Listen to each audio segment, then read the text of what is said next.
Hello hi म चाहिँ अहिले हाम्रो दिदीको घरमा छु। दिदी यहाँ हुनुहुन्छ। दिदीले के गर्दै हुनुहुन्छ खै चिया बनाउँदै हुनुहुन्छ। दिदी मलाई चिया खुलाउने कि नै? म तपाईँको पाहुना हो फेरि। मम्मी नमस्ते। मम्मी सन्चै हुनुहुन्छ? सन्चै हुनुहुन्छ मम्मी? हाई गर्नु न, हाई गर्नु न हात लगाएर। हजुर मम्मी तपाईँको घर कहाँ हो? नेपाल खोटाङ लिक्तेल। लिक्तेलमै हो कि हलेसी हो? हलेसी होइन। यो अहिले मैले भ्लग बनाइरहेको छु क्या। भ्लग भनेको त्यस्तै हो। अनि तपाईँले यो नेपालको यो दोना थापालाई चिन्नुहुन्छ? भ्लग हेर्नुहुन्न? दोना थापालाई नचिन्ने बिचरा मम्मी कामले गर्दाखेरि बिचरा मेरो मम्मी के गर्नु। म साँच्चीको तपाईँको छोरा भएको मैले अहिले तपाईँले यसरी मैले घरमा राखेर कस्तो सुख दिन्थ्यो होला। अब त तपाईँको उमेर भयो नि बिचरा, के गाह्रो छ।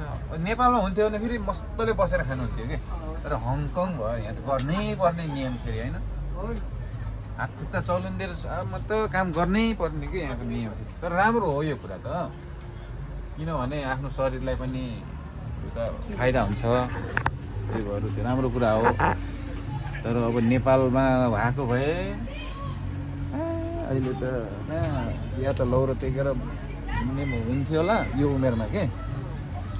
अब नभए पनि कामै नगर्ने अरे के नेपालमा त। बुढेसकाल लागेपछि त मतलब 50 कट्यो भने त अब छोराछोरीको कमाइ खाने भनेर पक्कै घरमा बस्ने अरे क्या। त्यसको नियम।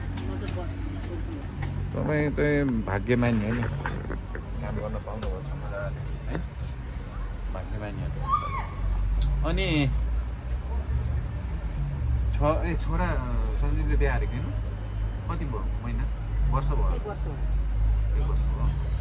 अहिले के उता सँगै कहाँ काउलोनमा बस्ने? कहाँदेखि गराइदिनु हो? नेपालदेखि?